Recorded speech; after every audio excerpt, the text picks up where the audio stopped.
Bonjour et bienvenue. Avec cette vidéo, on va commencer un petit cycle sur la thermodynamique.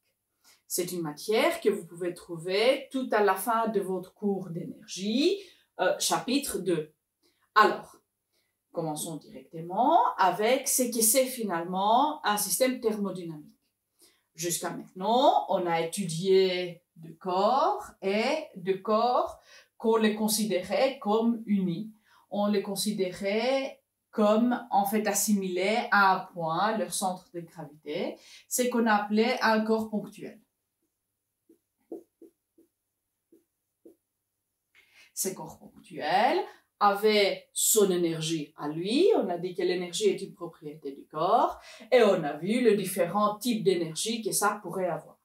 Alors, ce corps ponctuel avait une énergie de masse, donnée par la formule d'Einstein, qui est énorme, mais en dehors de réactions nucléaires, ça ne changeait pas, alors on ne le considérait pas, parce qu'au début et à la fin, cette énergie était toujours là. Il y avait différentes interactions de l'ordre électromagnétique, mais ça on ne considérait pas non plus, parce que ça ne changeait pas. Le force électromagnétique était plutôt entre les molécules qui composaient ces corps et restait le même. Alors, on ne considérait pas. Et on avait aussi de l'énergie mécanique. Et elle changeait. Et on a étudié vraiment, en fait, fort cette partie avec toutes les équations, avec le changement, avec la conservation d'énergie mécanique, etc. Alors, maintenant, on va partir de ces systèmes d'un corps qui, unique, en fait, va réagir avec les mondes sur un système de corps. Alors, système, je l'écris de corps. Et ces corps vont être ponctuels, mais vont être vraiment beaucoup. Et quand on parle de beaucoup, quand on parle de nombre de corps ponctuels, alors on aura ici plusieurs. On parle en fait finalement les molécules ou les atomes dans la matière. Alors, vous savez, de la chimie, qu'on a, voilà, vraiment de très grands nombres. Alors, vous avez fait la quantité de moles en chimie et vous avez vu qu'une quantité d'un mol va contenir 6,022 fois 10 puissance 23 atomes ou molécules, etc. Selon ce qu'on a. Ça, c'est une très grande quantité. Ça, comparé à, c'est, le jour et la nuit.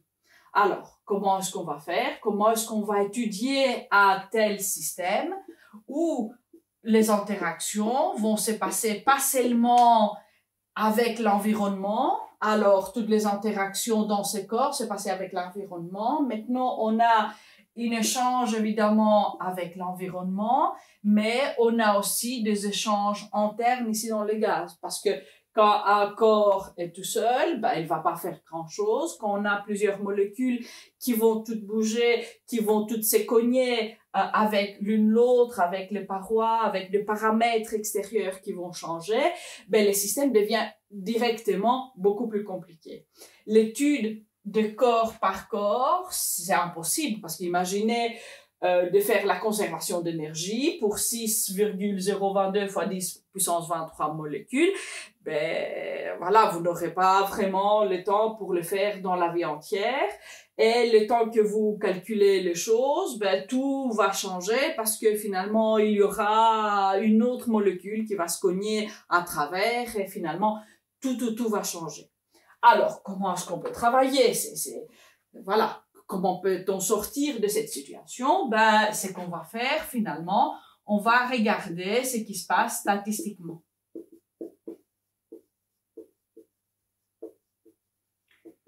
Alors, qu'est-ce que ça veut dire statistiquement? C'est en moyenne. Alors, les molécules là, chacune va bouger d'une vitesse différente, etc. Mais ce qu'on va voir, c'est en moyenne, la vitesse en moyenne. l'énergie cinétique en moyenne, la force moyenne ressentie par les molécules. Pour faire cette étude statistique, on doit définir de nouvelles grandeurs physiques. Il y en a beaucoup que vous connaissez déjà. Il risque d'en avoir d'autres que vous ne connaissez pas. Alors, commençons cette étude. Commençons la double vue, si vous voulez, entre le monde microscopique et notre monde à nous. Je vais effacer et je vais recommencer dès le début pour voir la vue des molécules, ce qu'on va appeler microscopique. Alors, comment les molécules voient le monde et comment nous, voilà, en tant qu'êtres humains, on voit le monde, ce qu'on peut mesurer, ce que les molécules peuvent mesurer, ce que nous pouvons mesurer. Alors, je vais noter ici échelle de molécules. Alors, on parle de micromoléculaire. Ça, c'est un long mot. Alors, dans le monde micromoléculaire, micro pour petit, ça veut dire qu'on a la vue de micro, de chaque molécule. Si vous étiez tout petit et vous étiez, disons, dans un ballon de baudruche comme une molécule de gaz là-dedans, qu'est-ce que vous allez voir, qu'est-ce que vous allez ressentir? Alors, ça, on va mettre dans cette colonne. Et dans l'autre colonne, je vais mettre nous. Voilà, les humains avec les yeux grands qu'on a. Et alors ça, on va appeler le monde macromoléculaire.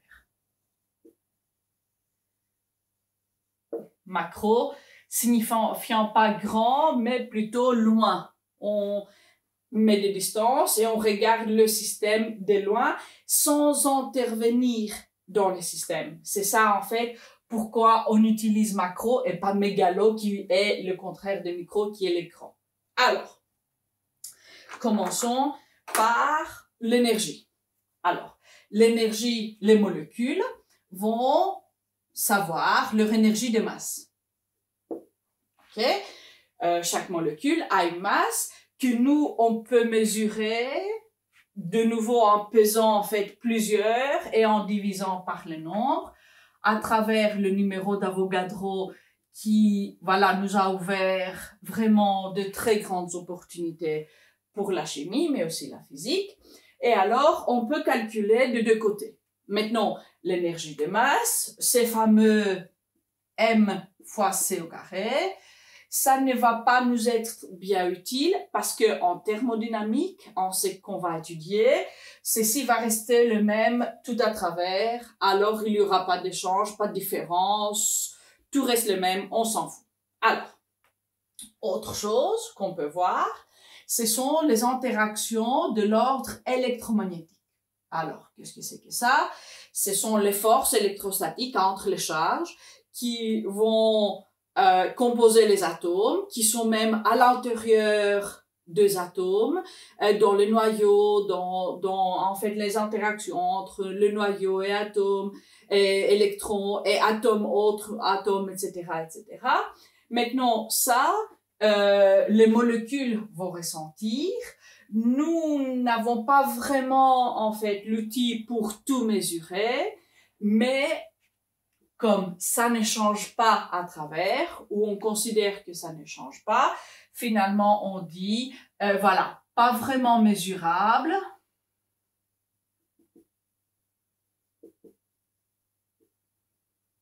Mesurable, mais voilà, on est en différent, ok, pas d'intérêt.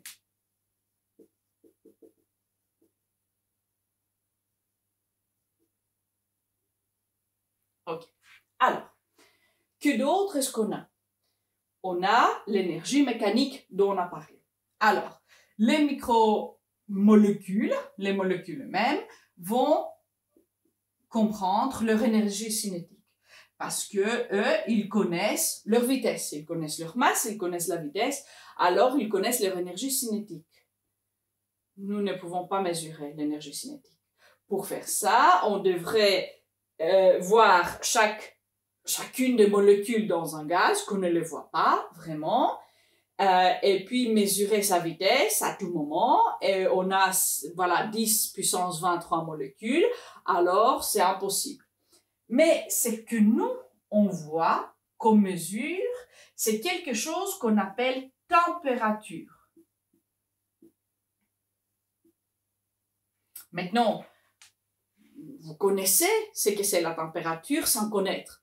Alors, vous dites, ok, aujourd'hui il fait 20 degrés, alors c'est assez chaud pour que je porte, je sais pas, un courte-manche par exemple. Ou c'est 30 degrés, alors c'est très chaud, c'est le temps d'aller chercher une glace.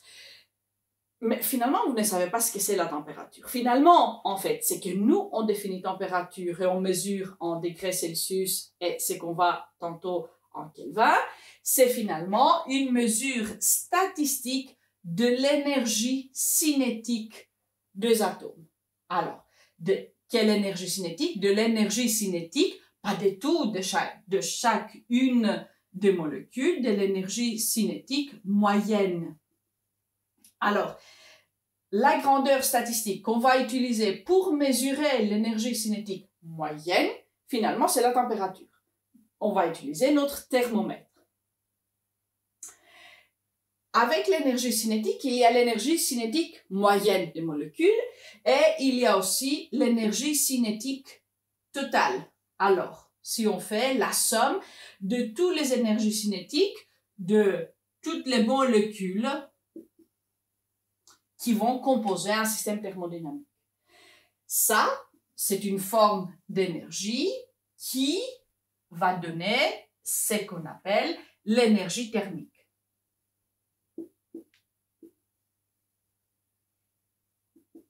C'est que très communément aussi on appelle chaleur, mais c'est à faux, on va expliquer la petite différence parce que vous devez être courant en fait de cette différence. Alors, l'énergie cinétique de toutes les molécules d'un système, qui est finalement en fait énergie mécanique, on appelle énergie thermique. Et il y a quand même un lien avec la température. Maintenant, quand un corps chaud va être à côté d'un corps froid, le corps chaud va donner de l'énergie, un peu de son énergie thermique au corps froid, et alors on aura un transfert d'énergie thermique. Et alors, tout transfert, je vais noter tout transfert d'énergie thermique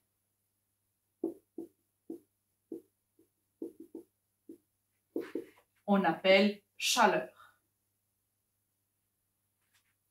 Regardons en micromoléculaire ce qui se passe. Alors, on a un corps chaud. Peut-être je devrais prendre le rouge. 2 secondes, je vais prendre mon rouge pour garder le même, le même code que vos robinets d'eau chaude, d'eau froide à la maison. Alors, disons qu'on a un corps chaud. Ce qui se passe en fait aux molécules quand la température est haute, c'est parce que la vitesse est haute. Alors, un corps chaud aura des molécules qui vont bouger beaucoup. Une grande vitesse va dire grande énergie cinétique. Et puis, disons qu'on met ceci à côté d'un corps froid. Faisons en bleu. Alors, ici, notre corps froid, en bleu, et ces molécules vont bouger de peu. Ok, vous voyez qu'ici, les vitesses sont plus grandes que ça.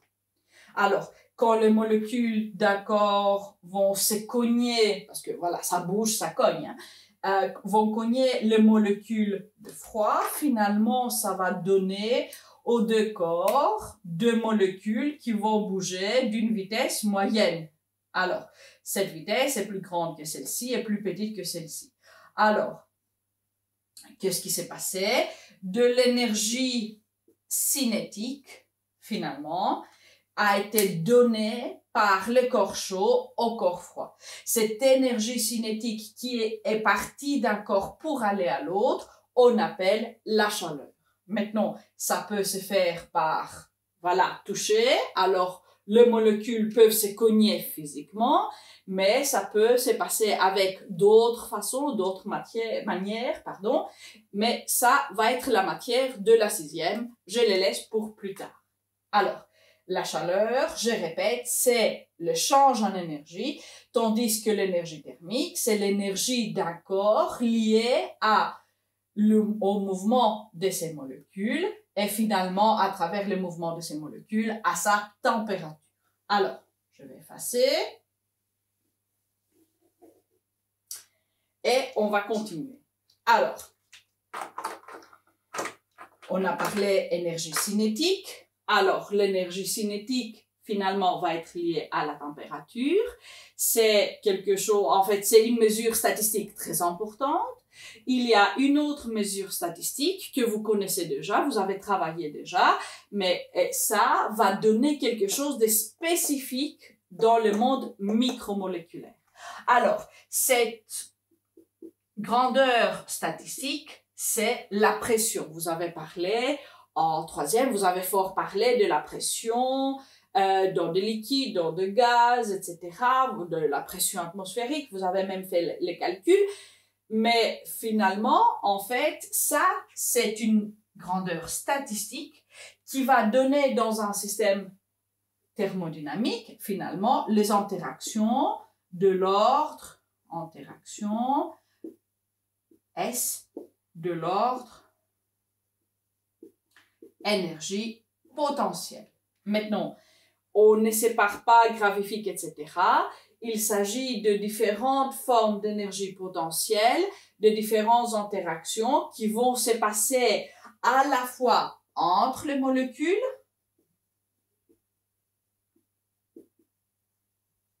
alors, là-dedans, on va mettre un tout petit peu des interactions électrostatiques, on va mettre un peu, en fait, ce qui se passe lors de collisions, si les collisions ne sont pas tout à fait élastiques, etc.